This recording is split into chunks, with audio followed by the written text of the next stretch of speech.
Hello everyone, welcome to Online Help Guide. Today in this video, I'm going to show you how to create a reel in Facebook. So without any further ado, let's get started. First of all, open Facebook app. After you come across this home screen, click on the plus sign icon in the top section of your screen. Then click on Reel option. Here you can select multiple photos and videos from your gallery. Click on the next button.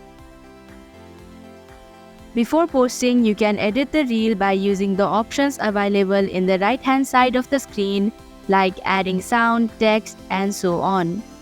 After you're done, click on the next option. Before posting it, you can edit your viewers, tag people, add location, and add topics. Similarly, you can also type something in the text box in order to describe your reel. Click on the Share Now button. And that is how you can create a reel in Facebook. Thank you for watching Online Help Guide.